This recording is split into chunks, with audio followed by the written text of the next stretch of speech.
할까요? 누가복음 1장 57절부터 66절.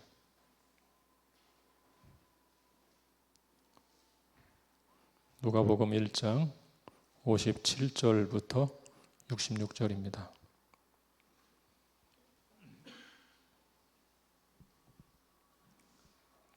제가 먼저 읽겠습니다.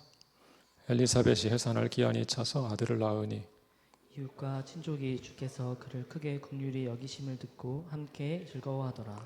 8일이 되매 아이를 할례하러 와서 그 아버지의 이름을 따라 사가랴라 하고자 하더니 그 어머니가 대답하여 이르되 아니라 요한이라 할 것이라 하매 그들이 이르되 내 친족 중에 이 이름으로 이름하니가 없다 하고 그의 아버지께 몸짓하여 무엇으로 이름을 지으려 하는가 물으니 그가 서판을 달라 하여 그 이름을 요한이라 쓰매 다 놀랍게 여기더라.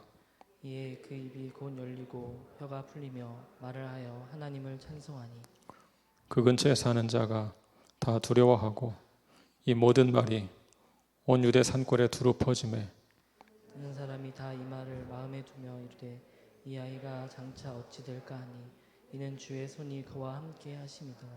아멘. 앉으시겠어요?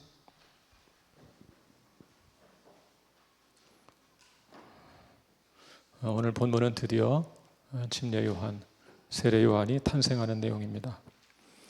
침례 요한의 탄생은 구속사에서 매우 중요한 사건입니다. 그는 메시아의 길을 예비하러 온 자입니다. 그러므로 그가 탄생한 것은 곧 메시아가 탄생할 것에 대한 전조라고 할 수 있습니다. 그런 의미에서 이 세례 요한의 탄생은 구속사에서 중요한 위치를 차지하고 있습니다. 오늘 본문은 크게 둘로 나누어 생각해 볼 수 있는데요. 첫 번째는 침례 요한의 탄생, 세례 요한의 탄생, 그리고 두 번째 단락은 할례와 이름 짓기라고 할 수 있습니다. 57절을 한번 다시 같이 읽어보겠습니다. 57절 시작. 엘리사벳 해산할 기한이 차서 아들을 낳으니. 자, 천사의 예고대로 엘리사벳은 아들을 낳았습니다. 임신하고 6개월째 마리아가 방문했고 마리아가 3개월을 머물렀으므로 약 9개월 정도가 경과한 셈입니다. 흔히 임신 기간을 10달이라고 말하지만 실제로는 9달 조금 넘죠. 엘리사벳은 해산할 기한이 차서 아들을 낳았습니다. 가브리엘 천사의 예고가 그대로 성취된 것입니다. 자, 58절도 계속 보겠습니다. 58절 시작. 친족이 주께서 그를 크게 긍휼히 여기심을 듣고 함께 즐거워하더라. 엘리사벳은 아이가 태어날 때까지 이웃과 친족에게 임신 사실을 숨겼던 것으로 보입니다. 심지어 마리아가 방문한 이후에도 주변 사람들에게는 임신 사실을 알리지 않은 것으로 보입니다. 그러다가 아이가 태어나자 이웃과 친족이 듣고 즐거워합니다. 무엇 때문에 다들 이렇게 즐거워할까요? 오늘 말씀에 따르면 주께서 그를 크게 긍휼히 여기셨기 때문입니다. 여기서 긍휼히 여겼다 이 말은 다른 말로 하면 자비를 베풀었다 그런 말입니다. 사실 자녀를 출산하는 것은 그 자체로 하나님의 자비이고 하나님의 은총입니다. 그런데 엘리사벳의 경우는 늙어서 임신과 출산이 불가능한 상황이었기 때문에 더욱 크신 자비가 임했다고 느꼈습니다. 그래서 이웃과 친족들이 다 함께 즐거워하는 것입니다. 여러분 구약 성경을 보시면 하나님이 자비를 베풀어서 자녀를 얻은 사례가 자주 나옵니다. 그 중에 대표적인 사례는 사라가 임신해서 아들을 낳은 것이죠. 우리 창세기 21장 1절부터 6절까지 같이 보겠습니다. 창세기 21장 1절부터 6절 한 절씩 저와 함께 교독하겠습니다. 여호와께서 말씀하신 대로 사라를 돌보셨고 여호와께서 말씀하신 대로 사라에게 행하셨으므로 사라가 임신하고 하나님이 말씀하신 시기가 되어 노년에 아브라함에게 아들을 낳으니 아브라함이 그에게 태어난 아들 곧 사라가 자기에게 낳은 아들을 이름하여 이삭이라 하였고 그 아들 이삭이 난 지 8일 만에 그가 하나님이 명령하신 대로 할례를 행하였더라. 아브라함이 그의 아들 이삭이 그에게 태어날 때 100세라. 사라가 이르되 하나님이 나를 웃게 하시니 듣는 자가 다 나와 함께 웃으리로다. 아멘. 사라는 아들을 낳고 이름을 이삭이라고 지었습니다. 이삭이 무슨 뜻입니까? 웃음이란 뜻입니다. 아들이 없어 슬퍼하던 사라가 즐거이 웃게 되었다 말입니다. 오늘 목사님이 이 말씀 설교하시면서 이렇게 설교 제목을 정했습니다. 조소가 박장대소로. 조소가 박장대소로. 처음에 말을 들었을 때 조소했지 않습니까? 약간 비웃듯이 웃었죠. 이 나이에 무슨 아들을 낳을까? 그러고 웃었는데 그런 조소가 실제로 낳으니까 박장대소, 즐거운 웃음으로 바뀌었다. 통찰력 있는 그런 제목을 본 적이 있습니다. 자, 이삭이 태어났을 때 사라는 물론이고 듣는 자가 다 즐거이 웃었습니다. 이 침례 요한, 세례 요한이 태어났을 때도 역시 이웃과 친족이 함께 즐거워했습니다. 이렇게 하나님의 약속의 말씀은 성취되어 사람들에게 기쁨을 주고 있습니다. 59절을 볼까요? 59절 시작. 8일이 되매 아이를 할례하러 와서 그 아버지의 이름을 따라 사가랴라 하고자 하더니. 난지 8일 만에 할례를 행하는 것은 구약 성경의 가르침이죠.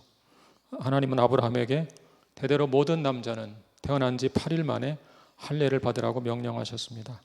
우리 창세기 17장 12절 한번 볼까요? 시작.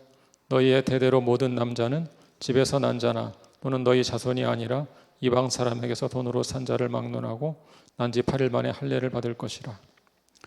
그 후로 난지 8일 만에 할례를 받는 것은 유대인들의 전통이 되었습니다. 그래서 요한이 태어난 지 8일째가 되었을 때 이웃과 친족들은 아기의 이름을 사가랴라고 지으려고 했습니다. 보통은 이름은 태어난 직후에 짓는 것이 일반적입니다. 그렇지만 할례를 행하는 날 이름을 짓는 경우도 종종 있었습니다. 사람들은 아이의 이름을 사가랴라고 지으려고 했습니다. 유대 사회에서는 아버지 이름을 따거나 할아버지 이름을 따서 이름을 짓는 경우가 일반적인 관습이었습니다. 사람들은 그런 관습을 따라서 아버지 이름을 따서 사가랴라고 지으려고 했습니다. 말하자면 사가랴 2세라고 이름을 짓고자 했던 것이죠. 만약 사가랴에게 아들이 또 있었다면 먼저 이름을 사가랴라고 주었다면 다른 이름을 지었을 것입니다. 그렇지만 외아들이기 때문에 아버지 이름을 따서 지으려고 했던 것이죠. 우리 입장에서는 아버지 이름과 똑같다는 것이 매우 이상하고 낯설게 느껴지죠. 미국 사람들은 지금도 이런 경우가 많습니다. 제가 유학할 때 지도 교수님 이름이 찰스였습니다. 그분 아버지도 찰스고 큰아들도 찰스였습니다. 찰스 1세, 찰스 2세, 찰스 3세 이렇게 된 것이죠. 우리는 낯설지만 이런 문화가 익숙한 사람들도 있습니다. 아무튼 당시 이웃과 친족들은 침례요한의 이름을 아버지 이름을 따서 사가랴라고 지으려고 했습니다. 우리 60절을 같이 볼까요? 60절 시작. 그 어머니가 대답하여 이르되 아니라 요한이라 할 것이라 하매. 그런 어머니 엘리사벳이 사가랴라는 이름을 반대하면서 요한이라고 지으려고 했습니다. 요한이라는 이름은 누가 지어준 것입니까? 1장 13절 볼까요? 1장 13절 시작. 천사가 그에게 이르되 사가랴여 무서워하지 말라. 너의 간구함이 들린지라. 내 아내 엘리사벳이 내게 아들을 낳아 주리니 그 이름을 요한이라 하라. 누가 지어준 거예요? 천사가 지어준 것이니까 사실은 하나님이 지어준 것이죠. 요한이라는 이름은 여호와께서 자비를 보이셨다 그런 뜻입니다. 여호와께서 자비를 보이셨다. 하나님은 자식이 없이 늙어가던 사가랴와 엘리사벳에게 자비를 베푸셨습니다. 또한 메시아에 대한 소망을 잃어가던 이스라엘 백성들에게 자비를 베푸셨습니다. 요한이라는 이름에 그런 뜻이 담겨 있습니다. 여호와께서 자비를 베푸셨다. 한편 학자들은 어떻게 요한이라는 이름을 알았을까 논쟁을 벌이기도 합니다. 어떤 학자들은 엘리사벳이 어떤 이적적인 계시를 통해 알았을 것이다 그렇게 주장하기도 합니다. 학자들의 은사는 중요하지 않은 것을 중요한 것처럼 보이게 만드는 것이죠. 그럼 어떻게 알았을까요? 어떻게 알았을까요? 엘리사벳이 남편에게 들었겠죠. 이 집이 그렇게 대화가 없는 집이 아니라면 대화가 있는 집이라면 남편에게 들었겠죠. 자연스럽게 추측할 수 있는 일이죠. 사가랴가 말을 못했지만 글로 전할 수가 있잖아요. 그러니까 아마도 엘리사벳은 남편에게 그 이름을 들었을 거예요. 61절 같이 보겠습니다. 61절 시작. 그들이 이르되 내 친족 중에 이 이름으로 이름한 이가 없다 하고. 사람들은 엘리사벳의 선택에 의문을 제기합니다. 사가랴의 친족 중에 요한 이런 이름이 없기 때문입니다. 아마 사람들은 엘리사벳이 남편과 상의하지 않고 요한이라는 이름을 지었지 않았을까 그렇게 생각한 것 같습니다. 그렇지만 요한이라는 이름은 여러분 잘 아시는 것처럼 하나님이 친히 지어주신 이름이죠. 비록 사가랴의 집안에는 그런 이름이 없지만 요한이라는 이름은 제사장의 집안에서 흔히 존재하던 이름이었습니다. 62절을 보겠습니다. 62절 시작. 그의 아버지께 몸짓하여 무엇으로 이름을 지으려 하는가 물으니 사람들은 사가랴에게 몸짓을 해서 이름을 무엇으로 짓기를 원하는지 물었습니다. 왜 몸짓으로 하고 있을까요? 사가랴가 일시적인 징계로 듣지도 못하고 말하지도 못하는 상황이었기 때문이죠. 자, 1장 20절을 볼까요? 1장 20절. 시작. 보라, 이 일이 되는 날까지 내가 말 못하는 자가 되어 능히 말을 못하리니 이는 내가 내 말을 믿지 아니함이거니와 때가 이르면 내 말이 이루어지리라 하더라. 사가랴는 하나님 말씀을 믿지 못했다가 징계를 받았습니다. 사실 이 징계가 은혜라고 볼 수 있죠. 만약 말할 수 있었으면 아마 사가랴는 하나님에 대한 의심의 말, 불신의 말을 더 많이 쏟아냈을지 모르겠습니다. 하나님은 사가랴가 더 이상 그런 불신의 말을 하지 못하도록 입을 막으신 것입니다. 한편 사가랴가 말만 하지 못했을까? 듣지도 못했을까? 이것도 역시 논쟁이 좀 있습니다. 어떤 사람들은 사가랴가 단지 말만 못했을 것이다. 왜? 그렇게 나와 있으니까. 그런 주장을 하기도 합니다. 자연스럽지 못하죠. 만약 말만 못하고 들을 수 있다면 사람들이 몸짓을 할 이유가 없죠. 들을 수 있으면 말로 했겠죠. 듣지도 못하고 말하지도 못했던 것 같습니다. 63절을 보겠습니다. 63절 시작. 그가 서판을 달라 하여 그 이름을 요한이라 쓰매 다 놀랍게 여기더라. 사가랴는 서판을 달라고 해서 이름을 씁니다. 요한이라고 이름을 씁니다. 근데 헬라어 성경을 읽으면 좀 더 강한 뉘앙스가 느껴집니다. 사가랴는 이름을 요한이라고 할 것이다 이렇게 말하지 않았습니다. 그렇게 쓰지 않았습니다. 그냥 이렇게 썼습니다. 그의 이름은 요한이다. 그의 이름은 요한이다. 무슨 차이가 있습니까? 요한이라고 할 것이다 이 말이 아니고 그냥 요한이다. 그 이름을 짓는 자는 나 사가랴가 아니다 그런 말이죠. 그냥 그의 이름은 이미 요한이다. 하나님이 요한이라고 짓는 순간 이미 그의 이름은 요한이 되었다. 그의 이름은 요한이고 나는 그 말씀에 순종할 뿐이다. 그런 의미를 담아서 말한 것입니다. 사람들이 놀랍게 여기죠.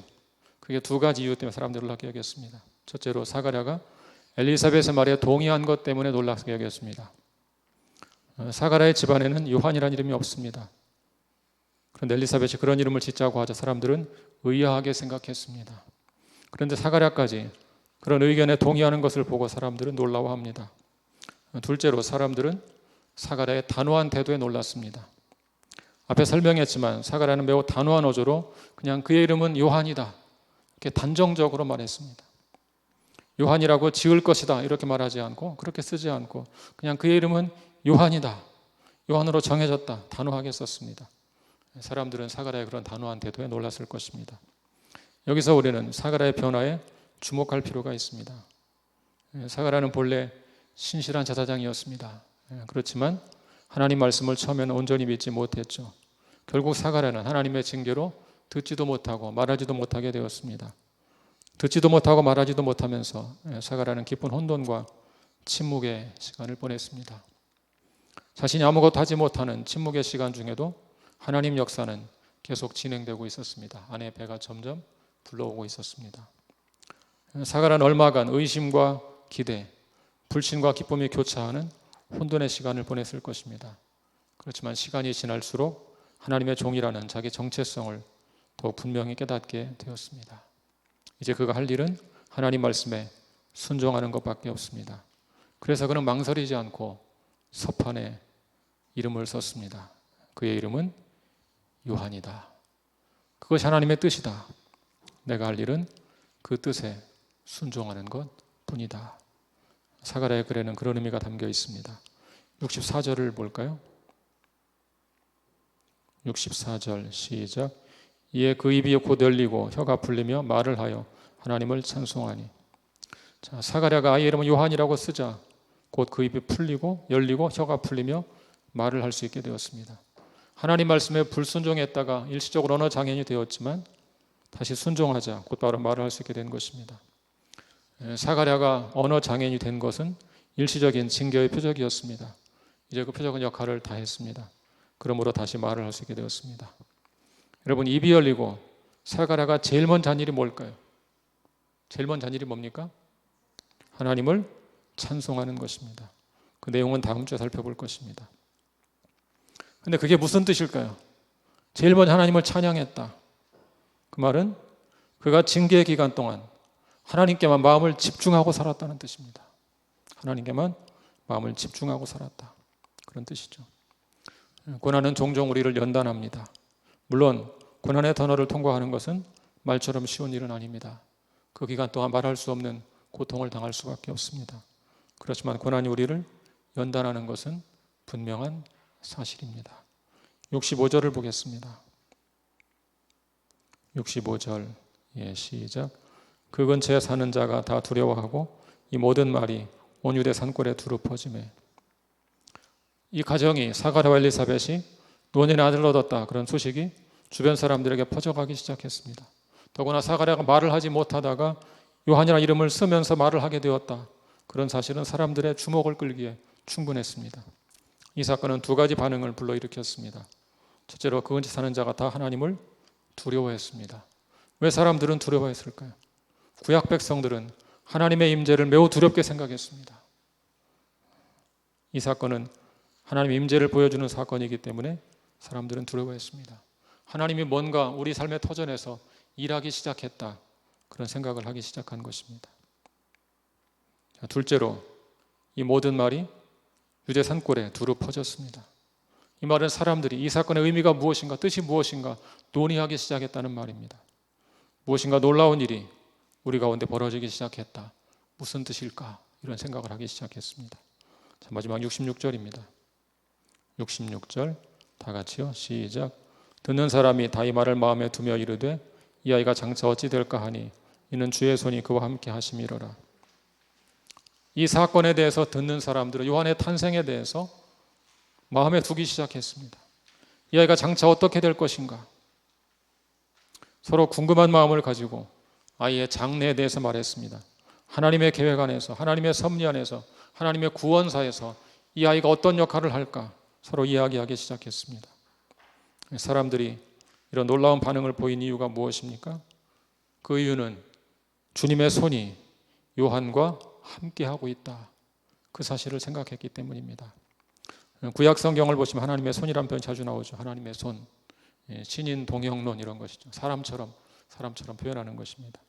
출애굽기 13장 13절 한번 보죠.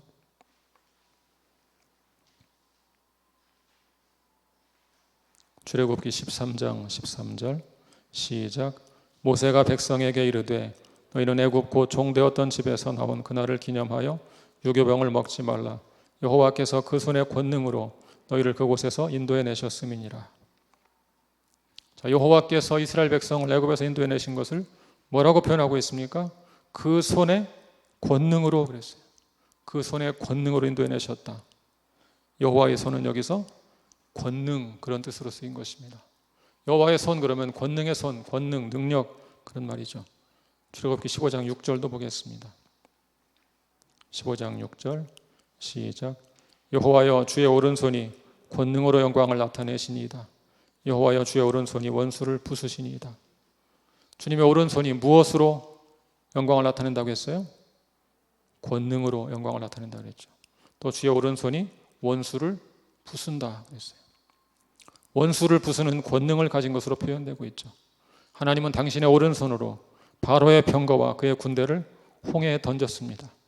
구약에서 이런 권능은 주로 이스라엘의 구원 역사에서 나타나죠. 이제 하나님은 사가랴를 침례 요한, 세례 요한을 통해서 메시아를 보내 자기 백성을 위한 구원의 역사를 시작하신 것입니다.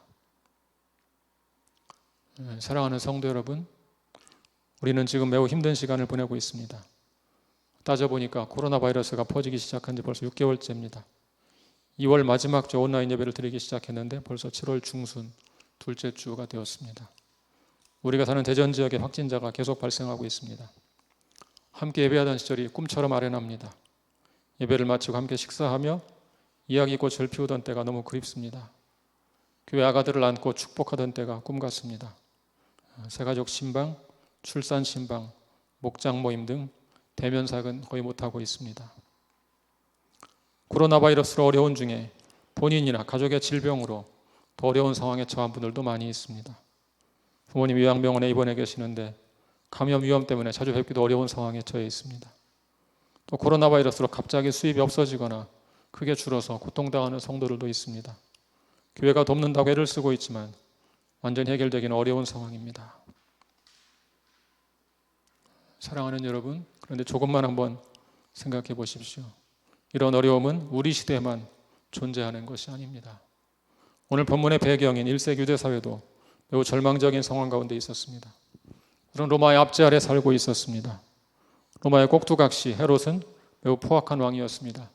메시아가 태어났다는 말만 듣고 2살 이하 아기들을 다 죽일 정도로 포악한 왕이었습니다.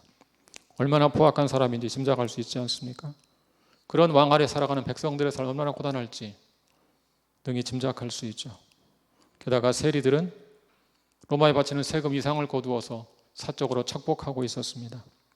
타락한 종교 지도자들은 권력자와 결탁하여 백성들의 고혈을 짜내고 있었습니다. 더구나 말라기 이후 예언자가 사라진 지가 400년 이상이 흘렀습니다. 현실은 비참한데 기다리는 메시아는 오지 않고 있었습니다.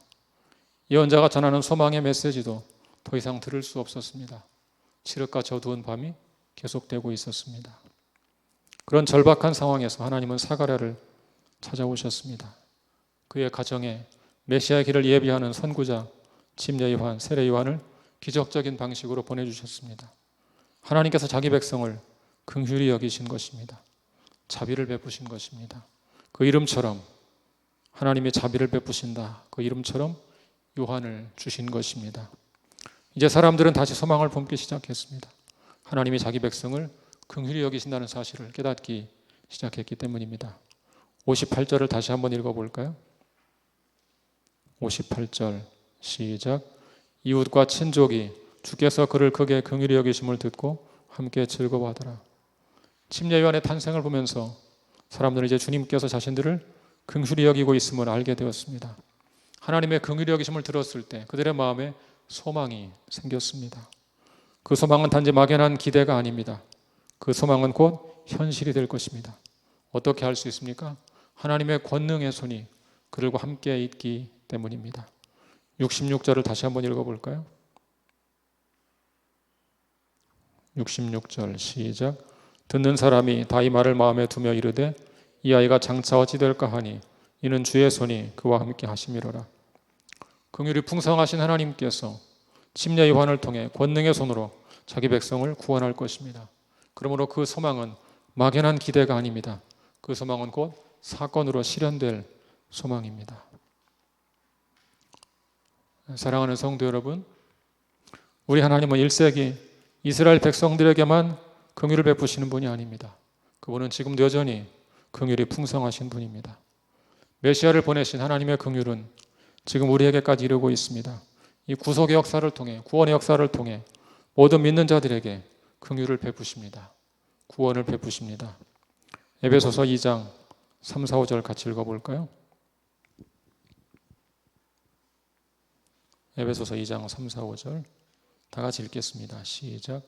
전에는 우리도 다 그 가운데서 우리 육체의 욕심을 따라 지내며 육체와 마음에 원하는 것을 하여 다른 일과 같이 본질상 진노의 자녀이었더니 긍휼이 풍성하신 하나님 우리를 사랑하신 그 큰 사랑을 인하여 허물로 죽은 우리를 그리스도와 함께 살리셨고 너희는 은혜로 구원을 받은 것이라.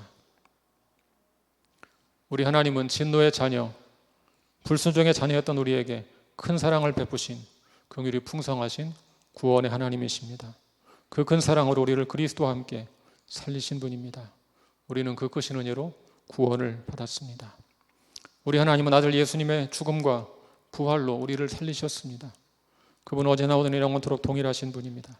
그 하나님께서 오늘 지금 우리에게도 긍휼을 자비를 베풀어 주실 것입니다. 우리 하나님은 단지 긍휼만 풍성하신 분이 아닙니다. 만약 긍휼이 풍성하지만 능력이 없다면 그분은 우리의 구원자가 될 수 없습니다. 그러나 하나님은 긍휼과 함께 권능을 가진 분입니다. 그 권능의 손으로 침례 요한과 함께 하시고 이스라엘 백성과 함께 하셨습니다. 그 하나님께서 지금도 그 권능의 손으로 우리와 함께 하시는 줄로 믿습니다. 사랑하는 여러분, 두려워하지 마십시오. 염려하지 마십시오. 낙심하지 마십시오. 긍휼이 풍성하신 하나님께서 그분의 그 권능의 손으로 우리와 함께 하십니다. 그 믿음으로 오늘 우리에게 주어진 이 어려운 현실을 인내하며 헤쳐나가시기를 바랍니다. 이 광야의 시간을 우리 주님과 동행하며 믿음으로 한 걸음씩 걷는 저와 여러분 모두가 될 수 있기를 주의 이름으로 축원합니다. 같이 기도하겠습니다.